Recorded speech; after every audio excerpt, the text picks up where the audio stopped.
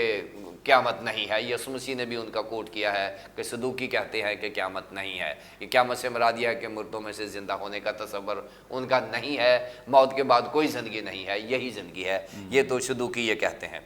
باقی جو دیگر فرقے ہیں، اسینی ہیں، فریسیوں کا فرقہ ہے، یہ موت کے بعد زندگی کو مانتے ہیں۔ اور اب ان کے ہم اوپر بات کر لیتے ہیں کہ اگر یہ مانتے ہیں موت کے بعد زندگی کو، تو موت کے بعد زندگی کا کیا تصور ہے ان فرقوں کے نزدیک، اور یہ کیا کہتے ہیں۔ یہ تصور ہمیں پرانے عہد نامے سے ملتا ہے، کیونکہ پرانے عہد نامے کی جتنی تھیالوجی ہے وہ ساری جیوش تھیالوجی ہے، گو کہ بائبل مقدس پرانا عہد نامہ بھی کرسچن بک ہے، کیونکہ کرسچن بک اس لیے ہے کہ پرانا عہد نامہ بھی خداوند یسوع مسیح کے لیے ہی لکھا گیا تھا۔ وہ اس لیے نہیں لکھا گیا کہ وہ بادشاہوں کی سٹوریاں بتانی تھی یا یہودیوں کے متعلق بتانا تھا، نہیں۔ بائبل مقدس کی جو تدوین ہے، جو اس کا کمپائلیشن ہے، جو اس کو اکٹھا کیا گیا ہے، یہ صرف اور صرف پرانے عہد نامے اور نئے عہد نامے میں خداوند یسوع مسیح کے لیے لکھا گیا ہے۔ پرانا عہد نامہ خداوند یسوع مسیح کی طرف ایرو لے کر کھڑا ہے کہ پرانا عہد نامہ خداوند یسوع مسیح، یعنی نئے عہد نامے کی طرف بطور جیسے راستہ دکھانے والا تیر ہوتا ہے، ایرو ہوتا ہے، وہ ہے۔ سو پرانے عہد نامے میں جب ہم دیکھتے ہیں تو سارے کانسیپٹس کلیئر نہیں ہوتے، جو سارے کرسچن کانسیپٹس ہیں ان کو پھر ہم جوش کانسیپٹس میں دیکھتے ہیں، لیکن نئے عہد نامے میں وہ جو مبہم چیزیں تھیں، جو ابہام تھا، وہ نئے عہد نامے میں کلیئر ہو جاتا ہے۔ ہم اس لیے کہتے ہیں کہ پرانے عہد نامے میں جیسس جو ہے وہ کنسیلڈ ہے، اور نئے عہد نامے میں جو جیسس ہے وہ ریویلڈ ہے۔ سو پرانے عہد نامے میں اگر ہم یسوع مسیح کو دیکھتے ہیں، وہ ہمیں ٹائپالوجی میں نظر آئے گا، یعنی ٹائپالوجی سے مراد مختلف نوادرات ہیں، شخصیات ہیں، جیسے چٹان ہے جس پر موسیس نے وہ لاٹھی ماری اور پولس رسول نے کہا کہ وہ چٹان مسیح تھا۔ سو پرانے عہد نامے میں خدا میں یسوع مسیح ملتا ہے، اور وہاں سے ہمیں جو موت کے بعد زندگی کا تصور ملتا ہے۔ یہودی فرقے جو ہیں، فقیہ فریسی ہیں، یہ مانتے ہیں کہ موت کے بعد زندگی ہے، لیکن موت کے بعد جب آپ مریں گے، یہودی نظریے کے مطابق جب ہم مرتے ہیں تو ہماری روحیں اسٹیٹ اوے دوزخ یا جنت میں نہیں جاتی۔ ہماری روحیں جو ہیں وہ ایک درمیانی جگہ ہے جسے ہم شیول کہتے ہیں، جسے ہیڈیز کے نام سے کہا گیا، اور جیسے ہم عالم رواح کہتے ہیں، جو پچھلے ہم نے لیسنز میں ڈسکس کیا تھا تفصیل کے ساتھ کہ عالم رواح کیا ہے۔ وہاں پر جا کے اسٹے کرتی ہیں اور وہ ویٹنگ پلیس ہے، لیکن وہ ویٹنگ پلیس کمفرٹیبل نہیں ہے، وہ بھی ٹورمنٹ ہے، وہاں پر بھی مصیبت ہے، پریشانی ہے۔ اور اس کے بعد پھر یہ تصور کرتے ہیں کہ وہ جو ویٹنگ پلیس میں روحیں ہیں ان کا بھی ایک دن فیصلہ ہوگا، لیکن وہ فیصلہ یسوع مسیح آ کے کرے گا، مسیح کرے گا۔ یہ یہودیوں کا کانسیپٹ ہے کہ مسیح آئے گا اور جو ڈپارٹڈ اسپرٹس ہیں، جو پہلے چلی گئی ہوئی ہیں، وہ بھی ان کا بھی فیصلہ ہوگا، اور جو زندہ ہیں ان کا بھی فیصلہ ہوگا۔ یہ یہودیوں کا کانسیپٹ ہے۔ یہودی جو ہیں وہ ایسکیٹالوجی میں 3 ایسے مقامات ہیں جن کو وہ مانتے ہیں۔ وہ کہتے ہیں شیول ہے یعنی عالم رواح ہے، پھر جنت ہے اور جہنم ہے۔ یہ 3 چیزیں ہیں، جبکہ کرسچینٹی میں اگر آپ کہیں کہ آپ نے مسیحی تصور کیا ہے، مسیحی تصور جو موت کے بعد ہے وہ کیا ہے؟ مسیحی تصور جو ہے موت کے بعد زندگی کا، وہ خداوند یسوع مسیح کی قیامت کے اوپر ہے، اس کے مردوں میں سے زندہ ہونے پر ہے۔ Praise God. یعنی ہم جو یہ تصور کرتے ہیں کہ ہم کہاں جائیں گے، ہم وہاں جائیں گے اگر ہم خداوند یسوع مسیح کو اپنا نجات دہندہ مانتے ہیں۔ تو پھر یہ جو باپ ابراہیم کی گود کا تصور ہے، یہ خدا کی بادشاہی ہے، جو آسمان کی بادشاہی ہے۔ یہ ایڈیم تھا اس وقت، باپ ابراہیم کی گود کا جب استعمال کرتے ہیں تو یہ ہے۔ اور اگر ہم خداوند یسوع مسیح کو اپنا شخصی نجات دہندہ نہیں مانتے تو پھر ہم جہنم میں جائیں گے۔ ناظرین، ابھی خرم یونس صاحب نے بڑی تفصیل کے ساتھ یہ گڑھے سے متعلق بتایا، لیکن اس میں آپ کی اجازت سے خرم یونس صاحب ایک بات ایڈ کرنا چاہوں گا کہ یہ جو دوزخ اور جنت ہے، اس میں جغرافیائی سچویشن بھی موجود ہے اگر ہم دیکھیں، کیونکہ اگر ہم اس کو جیوگرافیکلی نہ تسلیم کریں تو پھر اس کی ایگزسٹنس کے اوپر کوسچن آ جائے گا، کیونکہ یہ جو دوزخ ہے یہ زمین کے نیچے کی جگہ ہے، یہ جغرافیائی طور پر بائبل مقدس نے بتایا ہے۔ اور جو جنت الفردوس ہے یہ آسمان یعنی تیسرے آسمان پر ہے۔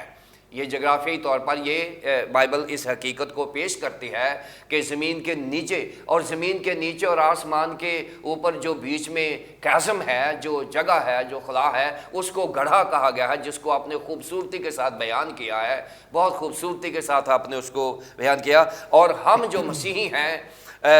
ہماری نجات کا تعلق ہم نے دوزخ میں جانا ہے، زمین کے نیچے جانا ہے، یا آسمان پر جانا ہے، یہ ہمیں زمین کے اوپر فیصلہ کرنا ہے۔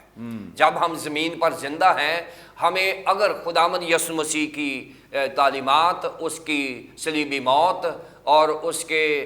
زندہ ہونے کو، اس کے دوبارہ آنے کو، کرسچن تھیالوجی کو ہم نے مانا اور اس پر عمل کیا، تو پھر فیصلہ ہو جائے گا کہ ہم نے آسمان پر تیسرے آسمان پر جانا ہے یا ہم نے زمین کے نیچے جانا ہے۔ زمین کے نیچے دوزخ ہے، آسمان تیسرے آسمان پر جہاں پر اسپرچل ریلم جس کو ہم کہتے ہیں، وہاں پر یہ اسپرچل بینگ کے لیے بنایا گیا ہے، اور ہماری عاقبت ہمیشہ کی زندگی وہاں پر ہی ہے، جو خدا یسوع مسیح نے کہا کہ آج ہی تو میرے ساتھ فردوس میں ہوگا۔ خداوند یسوع مسیح پر ایمان لانے سے، یعنی ہمارے ایمان کا تعلق جو ہے، ہمارے جو موت کے بعد زندگی ہے پادری صاحب، وہ ہے خداوند یسوع مسیح کے زندہ ہونے پر ایمان لانا۔ ہمارا تعلق اسی کے ساتھ ہی ہے۔ اگر ہم نے خداوند یسوع مسیح کی تعلیمات اور اس کی صلیبی موت اور اس کے زندہ ہونے کو مان لیا اور اس کی تعلیمات پر عمل کیا، تو پھر لازمی ہے کہ زمین پر ہی فیصلہ ہو جائے گا کہ ہم نے زمین کے نیچے جانا ہے یا زمین کے اوپر آسمان، تیسرے آسمان پر جانا ہے۔ یہ مسیحی تصور ہے موت کے بعد زندگی کا۔ تھینک یو سو مچ۔ اور کلام مقدس اس بات کے بارے میں بہت واضح ہے، کلیئر ہے کہ موت کے بعد ایک اور سلسلہ شروع ہونا ہے، اور اس سلسلے کا انتخاب جو ہے وہ جیسے پہلے بتایا ہے کہ ہم نے خود کرنا ہے کہ ہم نے کہاں پر جانا ہے، زندگی ہی میں رہنا ہے یا موت میں جانا ہے، یا جس طور سے ابھی ہم نے سیکھا ہے کہ ایک جگہ ہمیشہ کی آگ ہے اور دوسری طرف ہمیشہ کی زندگی ہے۔ یہ انتخاب ہمارے ہاتھ میں ہے۔ خداوند یسوع مسیح کو اپنا شخصی نجات دہندہ قبول کریں، ہمیشہ کی زندگی حاصل کریں۔ اور کیسی حیرانی کی بات ہے کہ جو ہمیشہ کی زندگی ہے، اس کو آپ مرنے کے بعد اس کا آغاز نہیں کریں گے۔ ہمیشہ کی زندگی کا آغاز تو آپ اسی دن کر دیں گے